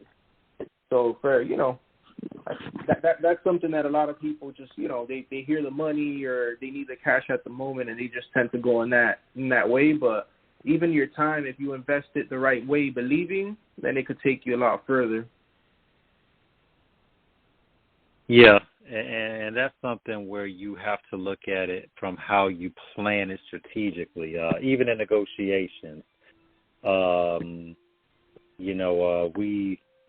Because we this is off the cuff, and we blend a lot of things into an amalgam of analogies, and when we have these discussions, it's like the situation with what happened with LeVar Ball, with Big Baller Brand. He's talking about how he's trying to secure $1 billion deal for his son, and we're never going to down an entrepreneur, especially a black man, trying to do what he does. But it's like, dude, you got a brand that nobody really knows. You're basically trying to, brag to these companies about why they need to give you $1 billion, up front. I'm like, dude, you have no equity in it because nothing has been shown about why they need to give that to you. That's an audacious request you make. I get you trying to secure your future, but there is such a thing as patience and negotiation. And then showing equity and branding in your product as to why it is worth that much. But when you come in there trying to make outrageous demands without proof or having a real foundation with it, yes, it's not going to work. People don't like to be strong on with their money. People will give you the money if they know they're going to get something back from it because that's business. But when they feel comfortable knowing that they can do business with you and it's beneficial for both parties, that's when, things become a little bit more easily to negotiate. But some people, they just look at it, well, I should get this. Well, why should you get it? Well, they say, well, I know my worth. What's your worth? What have you seen the back? Yeah. It's a lot that goes on in this, y'all, and we know how it goes, man, because everybody wants to come in and get as much as they can, and with athletes negotiating contracts, we know that we're always going to be about everybody securing their financial future, but understand, there's a difference between negotiating for your future and then just trying to get greedy. And when people think you're trying to just rob them, they're not going to like it, and they will shut it down quick. So when you look at the game of luxury, well, we've done this show. Damn, we're like 30 minutes from being done with it. Damn, we didn't even get to how you got your name. Tell us about the name, man. Yeah, we always talk about that. Okay, so the name, since a kid, everyone, for some reason, they've always called me Kirby. So, honestly, I don't even know how I got it, but everyone's always called me that since young. And then later on, I ended up dropping the Y because of, if you look up the name, all you're going to see is the pink character. So I didn't really want any, problems with trademark and things of that nature. So I just knocked off the Y. But a lot of people still, some people still, when I had the name Kirby, some of the friends and others like, oh, Kirb. So when I knocked off, I was like, let me just knock off the Y. But some people still call me Kirby. Some call me Kirb. It wasn't really for a specific reason or any of that. And luxury because of the life that you're living and the opportunities that have been afforded to you. What has it been like in terms of having the support of family and friends? Because this can be, in the entertainment industry, a lonely journey starting out when people don't always, and for some they got the support from everybody and some people have no support from nobody. How's it been for you in terms of having the support of your family, friends in this endeavor, obviously, your wife, your child, and doing what you're doing? Starting out, I would say my mom's always been really supportive of that or anything that, I believe in. She's always been bigger on doing what I love over, doing what's for the money. So she's always been, real supportive on damn near, anything I thought music-wise. My pops, I had to more, prove it to him. He's more of, he wanted me to be, a doctor or a dentist at the time. Obviously, because, your parents just want you to be what's known as the most successful thing, or a lawyer or something like that. He wanted me anything in that nature. Yeah, but little by little, as I proved to him what I was doing with music, he was, getting cooler with it. And then the last thing was, from 8th grade to right before I graduated high school, he was in prison. But when he ended up hopping out, he told me, he's like, all right, if you really want to do this, then you got to go to school. So that was the reason I ended up going to SAE. I paid for it myself and all that. But I was just like, all right, if this is what I need to do to prove it to him, I'm going to do it. So while I was going to SAE is while we did the whole brick in your face thing. And that actually, it showed everyone even more. I was like, you see, I didn't need to go to school. I'm just doing this to show, just for y'all. The school didn't it had nothing to do with breaking your face or it happening. I did learn great things in school, but nothing I learned from school or anything that had to do with school is what made the viral hit. So that like showed them more, and you know what I mean. But I still, regardless, I went to school just to prove it to them. Like, I love it this much. I'll do whatever it takes to prove it. So they've always been supportive in that. Well, like I said, my pops, once I went to school, he was more supportive of it. Friends, most of the people that I kept around me either made music or were very supportive of it, because I'm the type of person that like, I don't like anyone around me who's not like a dreamer or things of that nature. If you can't see the vision or you don't want to work towards it or anything like that, then I don't really want you around me. So for the most part, all the friends I had around me, either they were working towards the vision or they loved every part of it. They were hyping me up, going everywhere with me or helping me, things of that nature. My wife, she when I first got with her, I was stepping back a little bit from going to the studios heavily because she had got pregnant and stuff like that, but she's real supportive of it as well. My daughter loves every part of it. She's always seeing me on the laptop doing like the publishing administration, and on my office desk in the house she has a laptop as well and her own calendar and things of that nature. So yeah, for the most part, everyone around me is pretty supportive.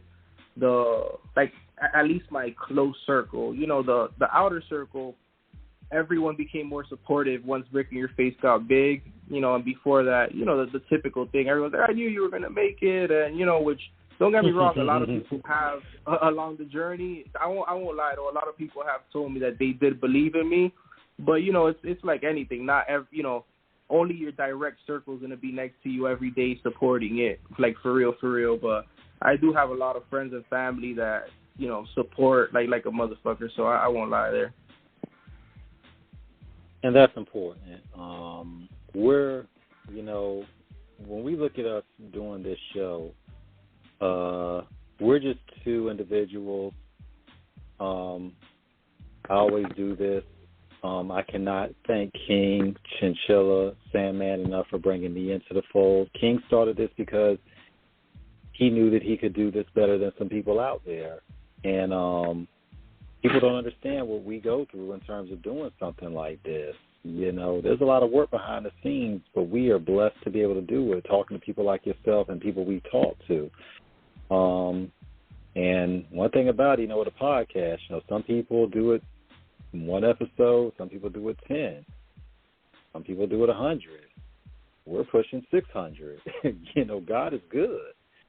But it's a drive, man. It's a drive to keep things flowing. You know what I'm saying? You got to be able to like what you're doing. No, of course. That's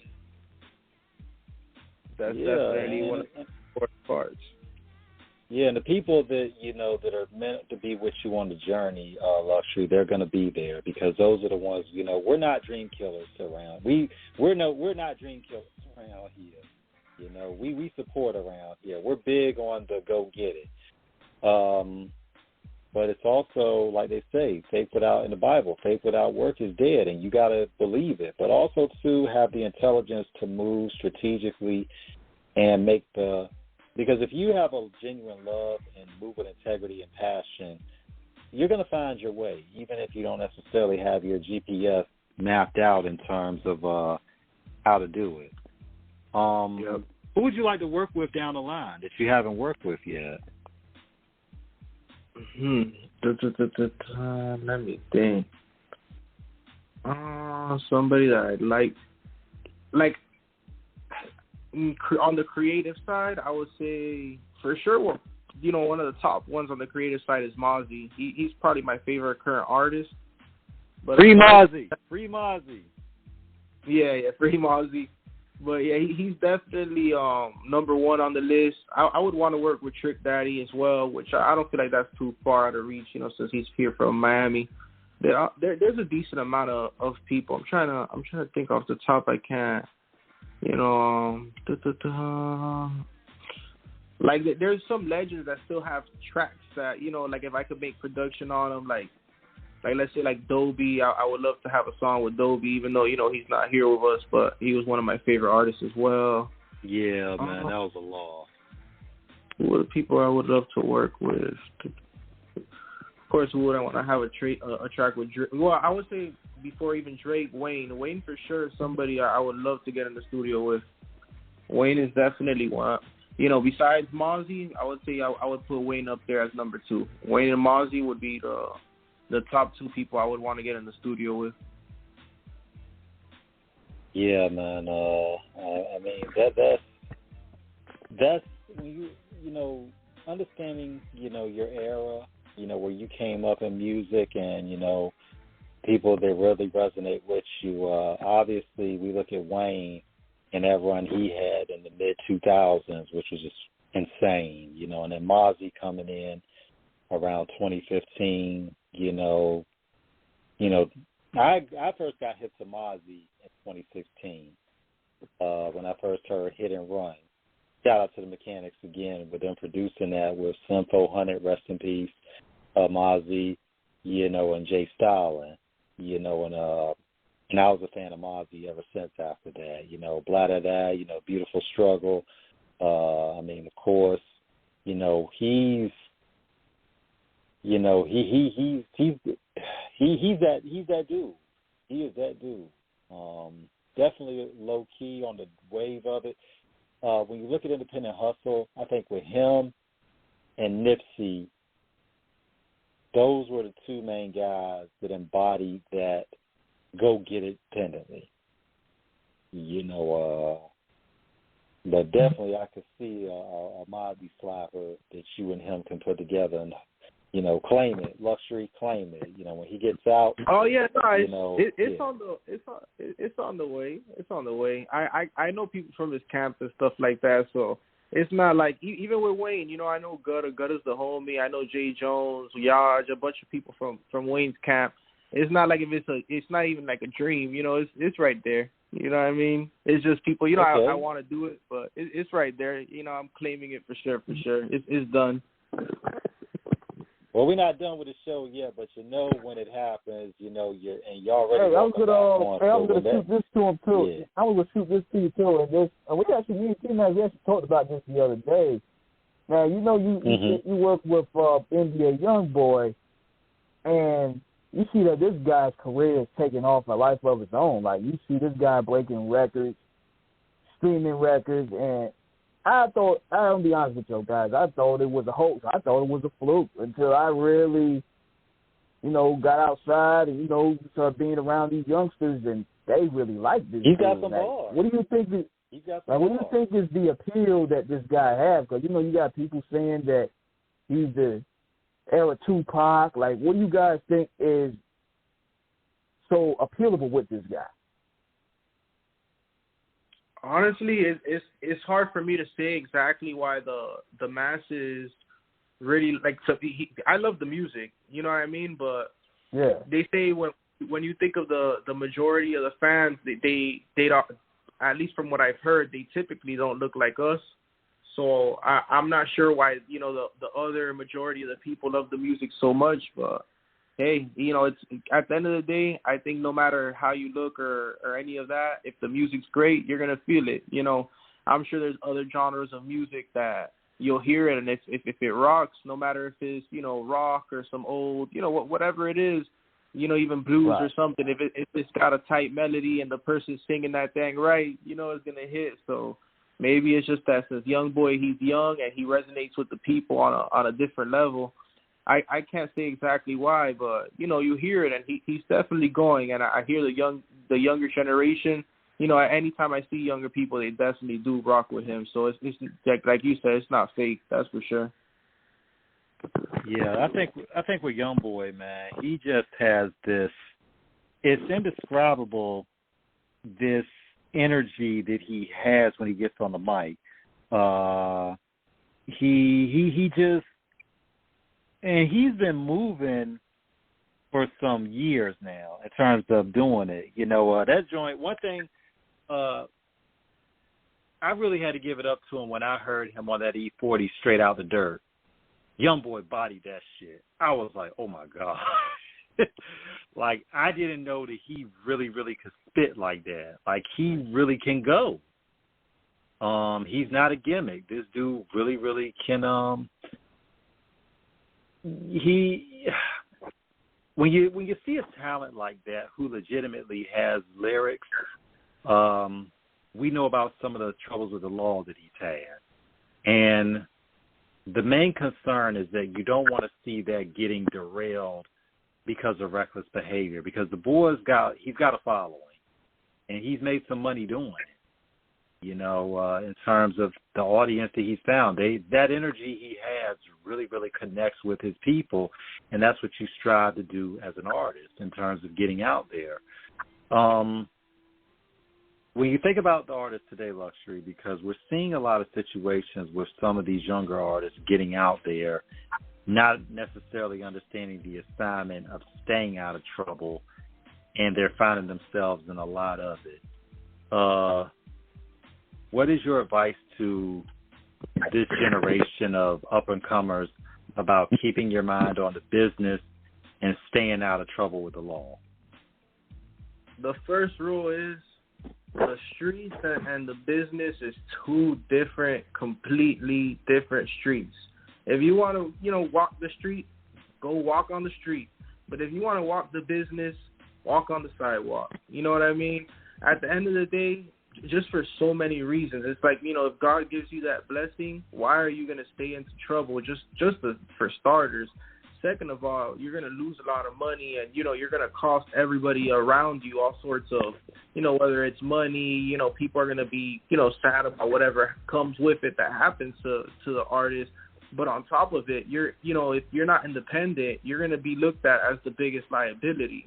What label or any manager or any investor wants, you want the minimum risk possible.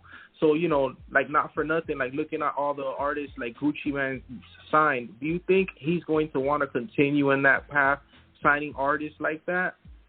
We're probably going to see a change in the next few artists he drops because the liabilities that come with signing these street artists. So I feel like that's something that, is real important with, these artists have to, learn even if, you lived that life or whatever it was, I feel like once you get that opportunity, you got to learn how to, just give it up. And, it's two completely different worlds. But at the end of the day, I feel like part of the problem is everybody has an ego and things of that nature. So, people want to look like the biggest, the baddest, the toughest, or, they have something to prove, stuff like that. But I think, they should keep it completely separated. People are losing their blessings by trying to be tough, while the people that are actually tough are wishing they had that blessing so they didn't have to act tough anymore, Or not even act tough, but be tough, because, once you have those blessings, what are you acting like a gangster for? You can stay out the way, hire your security, and that's it. Give it all up, Yeah, I mean, when you look at Gucci, and that's a great point you made, Luxury. When you look at Gucci and when you really shout out to Martina. Hello? Yeah. T-Mac, you there? Gucci got into a place, huh? Yeah, we you went muffled a little bit. Okay. Yeah, and the little phone's out up a little bit. Yeah, but when reading Gucci's book, man, you could see when Gucci talked about all the legal issues that he had, and he just said he was just tired. He knew he had to change his life. And in the book, he talks about that, all the trouble everybody knows Guwap's street reputation, and it's a real one. That ain't exaggeration, y'all. Gooch was really out there. But, when you look at what he had gone through, going to jail all those times, it really woke him up dude, I got a career. Nigga, I got a wife. I'm I gotta be home, and he figured it out, and God bless him. He got it together. Now, a lot of artists need to understand that you can't make no money hard. You can't make as much money when you down sitting down. And, you definitely don't want to get out there talking crazy to people, acting like they can't do something to you. Because we've seen situations where a lot of lives were lost because dudes thought they were too big. And now you want too big to catch that hot one they put up in you. So you respect everybody, go about your business, doing your job, and maintain doing the job. That's all it is. That's all you got to do. Don't block your blessing, like you said, Luxury. And that's real talk. Exactly, man. Like I said, at the end of the day, you don't want to be looked at as a liability because some of these artists, it's not even a label, it's an investor. So at the end of the day, if it's an investor, I think how artists have to see themselves is, which, keep yourself, like you're a business. You're not just, just an artist or just yourself. You're a business. So if you were an investor or a label, would you want to work with a business that at any time it could get, let's say, shut down, as in, like if they get hurt or anything like that, you want to be working with a business that it's the least risk possible. So I feel like that's why it's real important for them to stay out the way. Yeah. I mean, this is pretty much something that's important. One thing about this time we've had with you, Luxury, as we close on the last 10 minutes of this, dude, we have enjoyed this so much. From when we first corresponded, because we occasionally get a lot of follow requests, and like anything, because we like to know who is getting with us in terms of following us, and we like to know people. We ask people about how do they find us, and some people never answer, this, that, and the other. You gave us such a detailed, comprehensive, respectful, and humble response that we had to get you on this show because we saw the passion, we saw the conviction, we saw you acknowledged us in terms of listening to what we did, and you took the time to tell us about that. And we really, really, really appreciated that from you, man, in terms of, it lets us know that we're doing our job and we're getting out there. And we always want to give exposure to those who support us. You said you had heard Trop's show that he had did with us. Shout out to him. We got to get him back on soon. And, dude, I mean, we've enjoyed having you on. You're welcome back anytime. And you're winning. You're gonna keep winning. Keep that undefeated streak of unique and just driving to be the best you can be, being the best, consultant on publishing, being the best husband, being the best father, being an all-around dope person, man. We really, really appreciate you coming on with us, man, and we thank you for this. No, thank you guys for having me, man. I really appreciate it. At the end of the day, you guys let me on your platform. So, it's a major blessing just to be here with you guys. Thank you both. And thank you to the rest of your team, because I know, anything, there's always the people you don't see or you might not hear. So thank you to everyone that's involved. Yeah, and for us doing this 8 years, we have had so many people behind the scenes, who have supported us. And, so everybody plays a part. And, the way, you were promoting the show and you had people chiming in. So for those listening out there, who tuned in tonight, we thank you so much for tuning in with us as well. And, first of all, supporting Luxury and all of his dopeness, and supporting us, listening to our platform, having him on it, So it shows that collectively it all comes around full circle to how, as people, we always are there for each other, and how, when we know there's something that can really benefit others, how instead of hating, we lend a helping hand. And that's how we move humanity forward in terms of being pragmatic.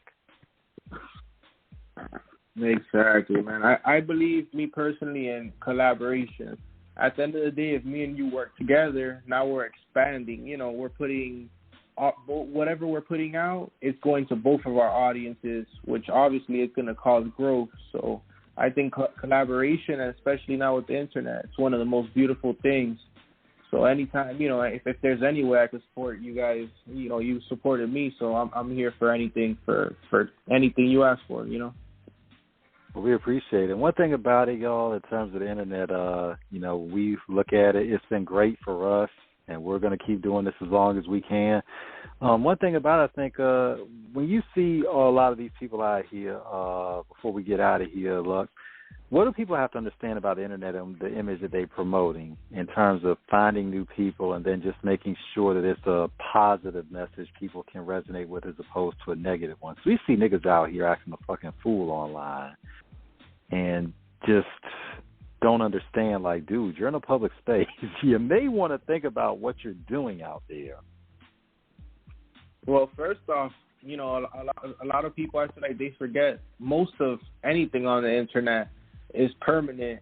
Aside from that, it just really depends on each person how you want to be viewed or seen. But I believe in, first of all, you got to respect everybody, no matter, you know, how big or little or, you know, how they look or what they are.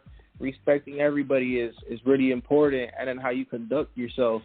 Because, you know, if you're handling your business sloppy or not doing things right, who's going to either recommend you or who's going to want to work with you? So I think how you conduct yourself and how you treat others is one of the most important things, because if you're a great person and you do great work, why would, you know, everyone's going to tell you know, like, oh, man, this is the best guy. He does everything good and so on and so forth. When you know, with the opposite, no one wants to work with the person who treats them bad or is negative. You know, you don't want to be around that kind of person.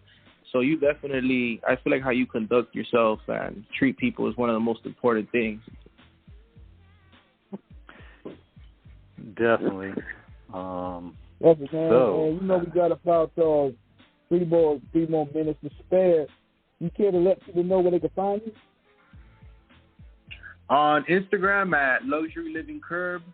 That's what I mainly use. I don't really use too many of the other handles. So, yeah, on Instagram at Luxury Living Kirb, that's the easiest way to catch me as far as communication.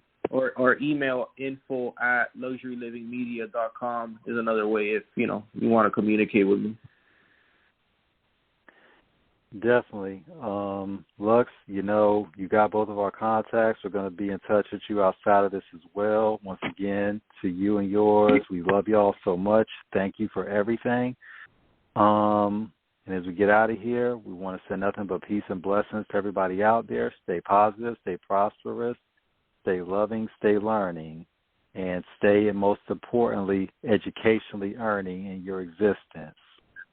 And, you know, always keep doing what you do, no matter what it is. Yeah, man, we're going to definitely push that line. Amen to that. Amen. But thank y'all for having me, for real. You are very welcome. King, take us out of here, bro. All right. Check us next Friday night. Same Off the Cuff Radio time, same Off the Cuff Radio channel, man. Peace out. Peace. And we out. Peace.